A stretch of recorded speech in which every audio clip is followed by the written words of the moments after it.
नमो विष्णुपादाय भागवत प्रियात्मने भक्ति केवल पृष्ठाय गुरुवर्गा न गाविने भक्ति सुंदर सन्यासी इति नामिने भक्ति रूपिणे गौड़ीय शास्त्र गौरांग ख्याति प्रकाश करते वांछा कल्पतरुस्य कृपा सिंधु च पतितां पावनेभ्यो वैष्णवेभ्यो नमो नमः।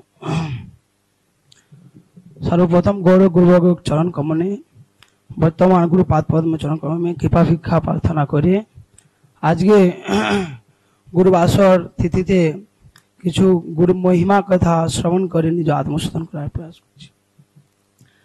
बर्तमान गुरु पाद पद्मे जे वैशिष्ट्य बा आमादेर किरूप तिनि कृपा करछेन बा आमादेर भगवत धामे निये जाওয়ার যে কৌশল কিভাবে অবলম্বন করে আমাদের ভগবানের ধামে নিয়ে যাচ্ছেন মহাজনগণ বলছেন শাসন বিনা স্নেহ নিরর্থক। কাউকে যদি আপনি ভালোবাসেন আর শাসন না করেন তো স্নেহ ভালোবাসা কোনো কার্যকর হয় না। সেরকম বর্তমান গুরুপাদ পদ্ম আমাদের কিভাবে ভগবানের কাছে নিয়ে যাচ্ছেন কি রূপ যে নিয়ে যাওয়ার যে কৌশল এক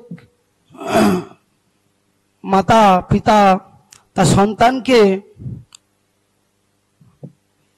সৎ চরিত্রে গঠন করার জন্য বা তার লক্ষ্যে পৌঁছানোর জন্য ভালোবাসেন আর শাসনও করেন।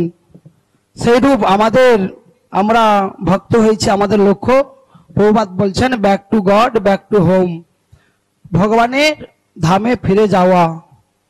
আমাদের লক্ষ্য ভগবানের সেবা করে ভগবানের ধামে ফিরে যাওয়া। সেজন্য আমাদের ভজন রাজ্য যে পিতা গুরুদেব আমাদের লক্ষ্যে পৌঁছানোর জন্য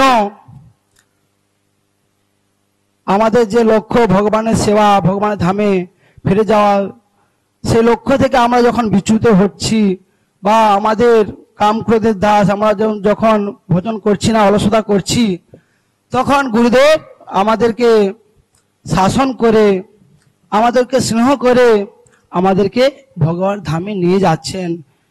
গুরুপাদ পদ্মে বর্তমান গুরুপাদ পদ্মে আমি লক্ষ্য করেছি যে ভগবানের ধামে নিয়ে যাওয়ার জন্য যে আমাদের যে কৌশল অবলম্বন করেছেন শাসন রূপ যে কৌশল।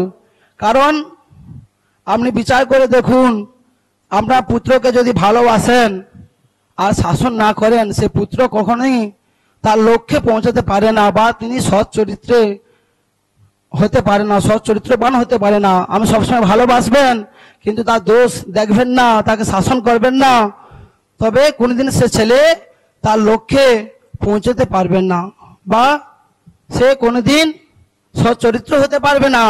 সেই জন্য আমাদের যে লক্ষ্য ভগবানের কাছে ফিরে যাওয়া প্রভুপাদ বলছে সেবা করা সেই জন্য গুরুদেব শাসন করেন আমাদের লক্ষ্যে পৌঁছানো নিয়ে যাওয়ার জন্য।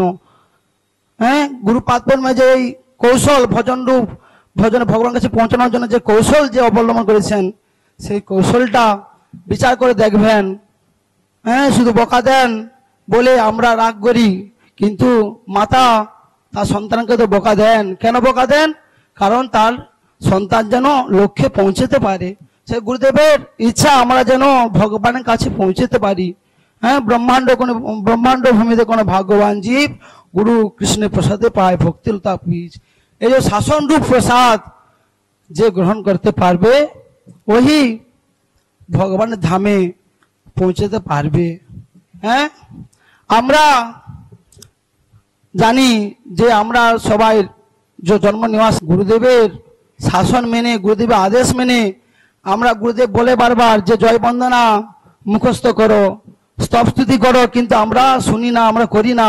ভাগবত মহারাজ শিষ্য উর্মি মহারাজ শিষ্য কিন্তু জয় বন্দনা জানে না অনেকজন আছে। কিন্তু গুরুদেবের কথা শুনে গুরু আদেশ মেনে যখন জয় বন্দনা মুখস্থ করব তখনই গুরু ঋণ সই হওয়া সম্ভব। গুরু ঋণ আমরা ঋণগ্রস্ত আমরা জানি ঋণ মানে উধার। কারো কাছ থেকে টাকা নিয়েছি ঋণ যদি না শোধ করি তখন কি হবে? সেরকম গুরু ঋণ শোধ করলে টাকা দিলে গুরু ঋণ শোধ হওয়া যায় না।